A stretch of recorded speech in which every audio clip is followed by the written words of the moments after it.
Human beings are human beings. Maybe I should translate that talk, because that's what Bheki Cele said when he was asked, why did you go to Nkandla to meet former President Jacob Zuma?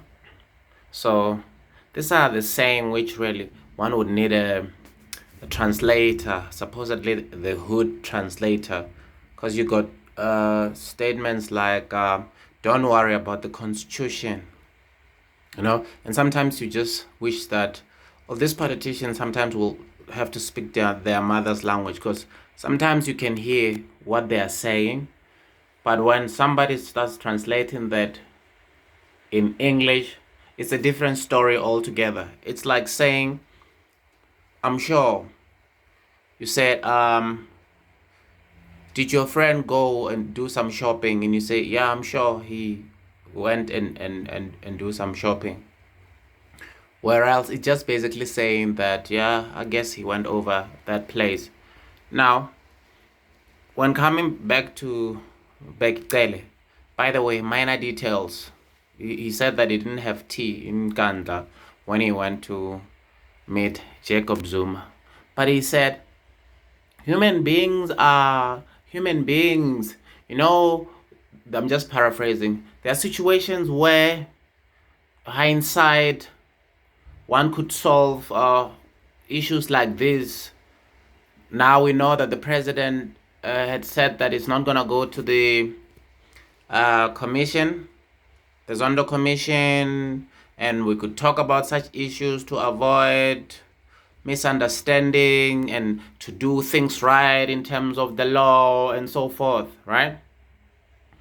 And when he was asked a couple of questions as to what's the reason, who sent him to Nkandla, basically, and he said something along the line of, yeah, a communication was made to the Deputy Secretary General, that would be Jesse Duarte, as well as the President, in terms of the report of me being here in Nkandla.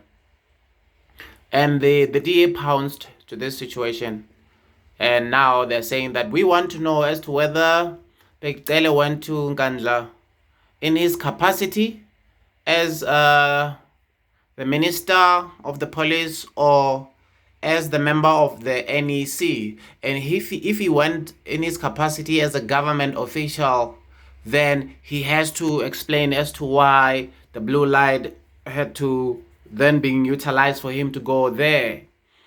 And Cele said that, hey, he also inadvertently said that, yeah, we use these official cars when we do campaigns. So he gave away something that some of us didn't know. I didn't know that the official motor vehicles of government officials then are to be used when the ANC is doing campaigns. And he said that, I wouldn't take an Uber. I wouldn't take an Uber to go to Nkandla. But good luck to the DA with such issue, Because earlier on last year, the ANC official took a lift with the government plane, the military plane, to Zimbabwe to go and talk to the Zimbabwean government. So nothing really happened. The ANC said, officials who went there said that, yeah, we've paid something along 300,000 rands plus in terms of the fuel and the whole trip over to Zim. So good luck with this Nkandla issue.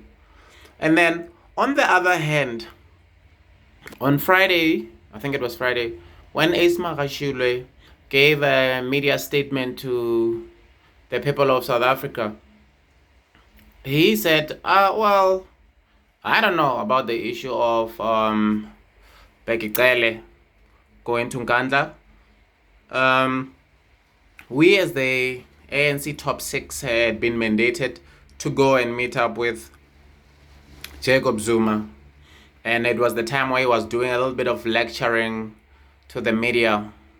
in terms of the ANC constitution, because some folks in the media cherry-picked some issues or points where the constitution said that people should step down, and he said, go ahead, read the other pointers down there.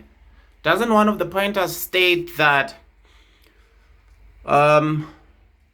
in fact, he also referred to the Ramakatsa versus ANC case and say, doesn't that say that the constitution of the republic is way supreme than the constitution of the Republic of South Africa?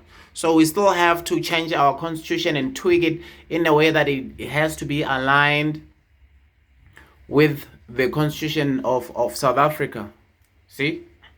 And he also mentioned the issue of people having to be declared innocent until proven otherwise. So as a result, he said, no, I'm not going to step down. So now, the most intriguing part about the ANC, well, the ANC is like a Titanic. It moves slowly, and everybody believes that it's foolproof. It's not gonna sink. So it's turning way too slowly to react to issues. Remember this issue of President Zuma not basically refusing to go to the commission. When President Ramaphosa was being asked about that, he said, hey, back off.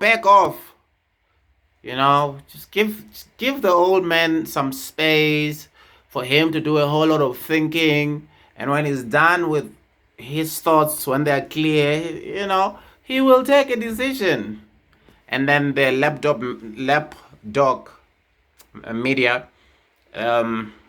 whimpered away and never spoke about it, never being vehemently criticizing the president as to how could the president, if we're saying that there's law and order and the constitution has to be respected, he's saying that we should give President Zuma some time to think.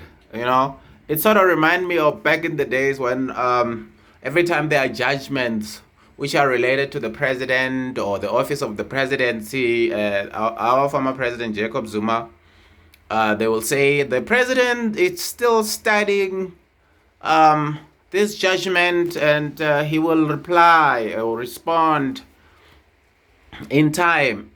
I wanted to say that the ANC NEC met, and one thing about Jacob Zuma is that when he's in disagreement or when he's involved in some beefs and some inner wrangling and inner fighting with the ANC members, whenever there's a gathering of the ANC, he goes there and look at those who've been talking a whole lot of smack about him in the face and see what they're going to do or say. So he went to the NEC meeting.